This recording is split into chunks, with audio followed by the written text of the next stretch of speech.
Sir, an unexpected ship has been detected.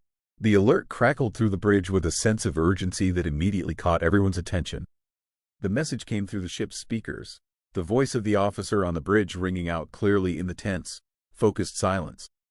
Each member of the crew instinctively turned towards the source of the voice, feeling the gravity of the unexpected announcement.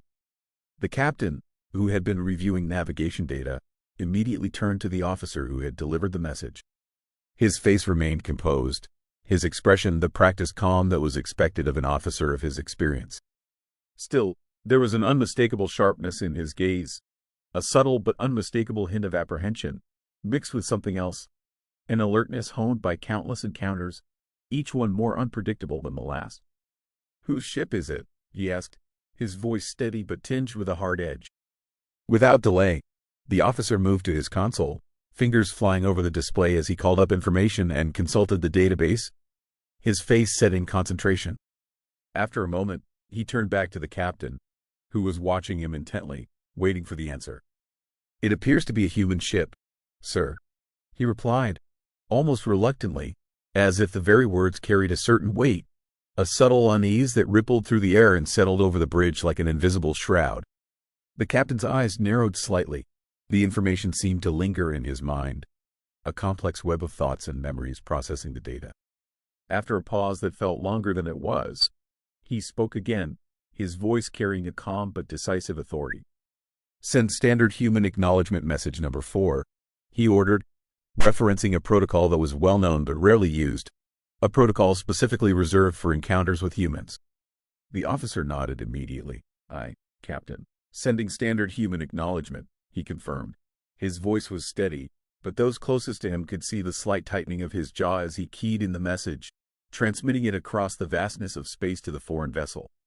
As the message left their ship, an eerie, expectant silence settled over the bridge. Every crew member was on edge, eyes darting between their instruments and the captain, as if watching for the slightest indication of a response. They held their breath, hardly daring to even shift in their seats, the silence becoming a near tangible thing, thick and oppressive, laden with the weight of unspoken fears and unanswered questions. Then, finally, a soft but unmistakable beat broke the silence. A small indicator light on the communication panel blinked to life, signaling the long-awaited response. The officer glanced at the display, then back at the captain. "Message received," he said, his voice barely concealing his relief. "The human ship reports all is good and wishes us well." The words seemed to release a pent-up tension that had been building on the bridge. And as one, the entire crew let out a collective sigh of relief, a release of breath they hadn't realized they had been holding. It was almost an audible sound, a ripple of quiet breaths filling the space as they allowed themselves to relax, if only slightly. All eyes turned toward the view screen, where the human ship was visible as a distant, small, silver speck against the vast, star-speckled blackness. They watched as the ship drifted, moving silently through space, its course steady and unchanging as it passed a mere 1,000,000 kilometers from their location, a proximity that felt both breathtakingly close and terrifyingly vulnerable. They watched as the human vessel went about its purpose, seemingly harvesting energy from the solar furnace that illuminated this sector of the galaxy. It was a mesmerizing sight, watching the energy fields crackle around the foreign ship, siphoning and redirecting the raw power of a star. Then, as suddenly as it had appeared, the ship adjusted its course and drifted out into the emptiness, a sparkling glimmer of white light that gradually faded until it vanished completely from view. "Continue the survey mission," the captain instructed, his voice steady once more. "And include the human ship in the report." "Aye, Captain," replied the officer, his fingers returning to the controls as he resumed his duties. But as he worked, he cast a few lingering glances in the direction where the human ship had disappeared, the memory of the encounter still vivid in his mind.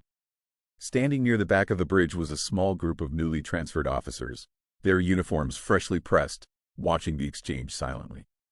Reagan was among them, a recent arrival and one of 17 others waiting for their transfer acceptance paperwork to be approved. They had each observed the human encounter, absorbing every word and gesture, the unusual tension between the senior officers, the sense of gravity that had hung over the bridge like a dense fog. The atmosphere was thick with unspoken questions, a curiosity that buzzed just beneath the surface, though none of the new arrivals dared to voice them. The captain's gaze eventually settled on them, his expression steady, thoughtful, as if assessing each of them individually. Then, with a quick, decisive motion, he cleared their transfer paperwork on the console and dismissed them with a wave.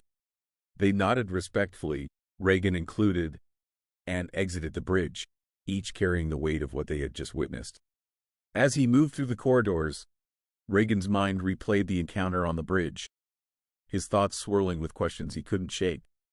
The way the officers had reacted, the careful choice of words, the tension in the air, it all hinted at something much larger, something that felt half-hidden, like a secret lurking just beneath the surface of their knowledge. His new post awaited him, and he quickened his pace, wanting to make a good impression despite the distractions weighing on his mind. When he arrived, he found the engineering leader, an older officer whose weathered expression spoke of years of experience, just finishing up his shift. Reagan approached, saluting with the practiced formality of a newly transferred officer. "Sir, Reagan of the Matori cluster, third generation of the name, reporting as an inbound transfer," he announced, his voice respectful and steady. The officer eyed him critically, sizing him up before offering a curt nod. "Very well. I shall begin your orientation at the start of the next shift. Do not be late," he said, his voice carrying a tone that left no room for debate. "I won't, sir. Might I ask you a question?" Reagan ventured, his curiosity getting the better of him. The older officer's gaze hardened slightly. "If it's related to your work shift, it will be covered tomorrow," he replied, his tone clipped, efficient, yet leaving no room for argument. Reagan hesitated, then pressed forward carefully. "It's not. At least, not directly," he began, gathering his courage. "When we were on the bridge, there was an unexpected human ship. I couldn't help but notice, but the way everyone reacted. Why, sir, why are we so afraid of them?"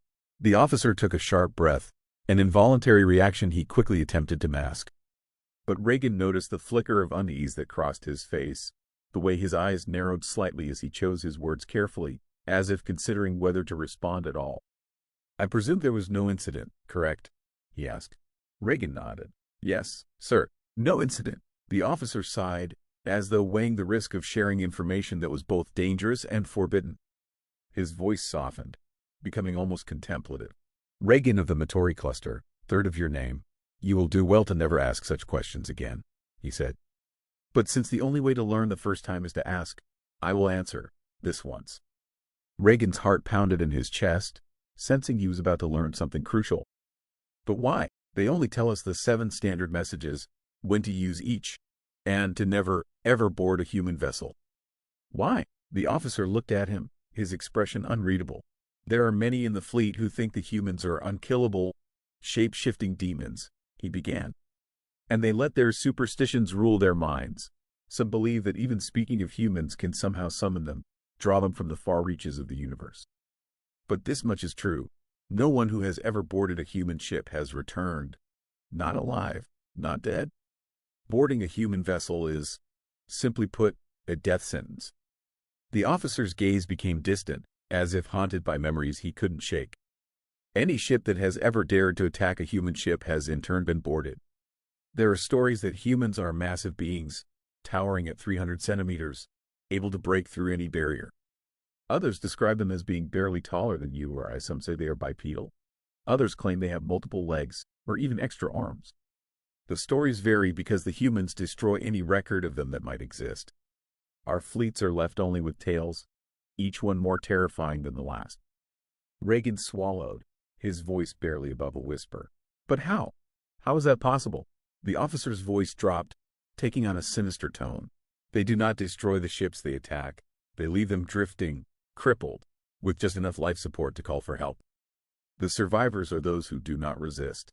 But those who attempt to fight back are met with a violence that's unparalleled.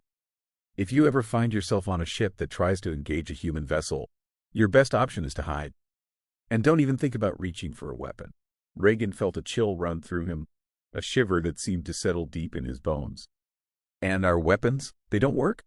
The officer shook his head. "Their units withstand temperatures and forces we can barely comprehend. Our weapons, our handheld energy beams, they don't even phase them. It would take industrial-grade beam cutters to damage them, and those are not something we have lying around in our arsenal. Our ships are built to fight other ships, not to combat the sort of technology and strength the humans bring to bear. But even that wouldn't be enough to stop them. Reagan stood in stunned silence, processing the officer's words. "So, what can we do?" he asked, barely able to keep the disbelief from his voice. The officer's eyes darkened, his face hardening as though the very thought of humans stirred a deep, ingrained fear in him. "You don't fight them. You avoid them at all costs. They can handle temperatures that would melt our hulls. We think they're from an inner world of their system, one with heat conditions far beyond anything we can survive. They've evolved to endure those conditions. That's why, when they board a ship, their heat-resistant suits bake our atmosphere before we even reach fighting range. You'll see people collapse from heat exhaustion, not because the humans have even drawn a weapon, but because their mere presence cooks the air around them." Reagan's mind was reeling. But why not just shoot them? If we can't stop them physically, surely we could destroy their ship before they board. The officer's lips curled into a thin, grim smile. "Our weapons don't work on them. They're designed to withstand heat, pressure, and forces that we can't even begin to imagine. Their energy shields are a match for any weapon we have, even the most advanced ones in our arsenal. Our energy beams, those that are supposed to cut through hulls, can't even scratch their suits. The only way we could harm them would be to deploy industrial-level cutters, but we don't have those." Reagan shook his head in disbelief, his voice a soft whisper. "So, what do we do when they come?" The officer's tone shifted, becoming colder, more somber. "You don't do anything. You don't provoke them. You don't attack them. You don't even approach them unless absolutely necessary. Their ships are equipped with energy weapons far superior to ours, ones that can disable or destroy our ships without a second thought.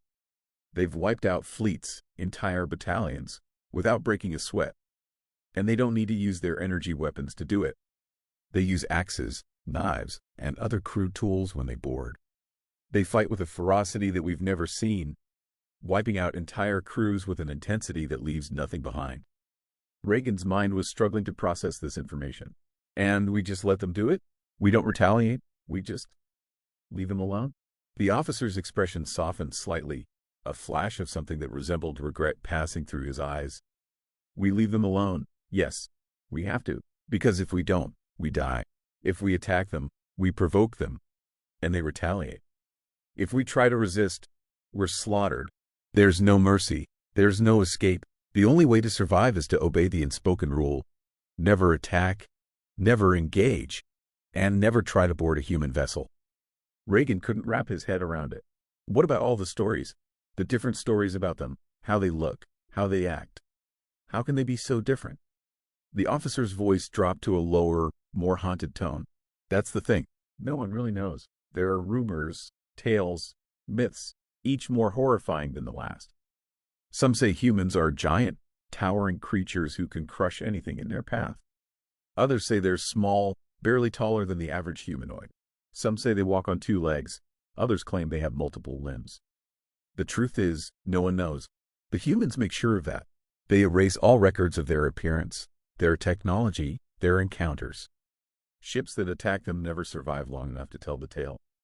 The only thing left behind is a crippled, dying ship, floating aimlessly in space, with just enough power to call for help, if you're lucky enough to survive to make the call." Reagan felt a chill settle deep in his chest. "And those who survive, what happens to them?" The officer's eyes grew distant, his voice lower now, tinged with something close to fear. "Those who survive are left to pass along the message. That's the one thing they leave us with. A message. Always the same. Just leave them alone. It's the only thing that's certain, the only thing you can count on. You leave them alone, and they won't come after you. But if you provoke them, if you challenge them, your ship won't survive the encounter." Reagan was silent, his mind racing as he processed the gravity of what the officer had just said. He had been trained for combat, for tactical operations, for encounters with countless species, but nothing could have prepared him. For this, the humans weren't just another enemy to be outwitted or outgunned. They were something else, something beyond their comprehension, a force of nature unto themselves. The officer's voice brought him back to reality. "So, remember this, rookie. If you ever find yourself on a ship stupid enough to attack a human vessel, find a corner, hide, and don't make a sound. Don't even think about reaching for a weapon. You don't want to provoke them. The best thing you can do is survive long enough to get the message across to anyone else who might make the same mistake. Reagan swallowed, the weight of the officer's words pressing down on him like a physical force. And if we never make that mistake? The officer's expression softened, though there was still a hard edge to his words. Then maybe, one day, we'll be able to bridge the gap.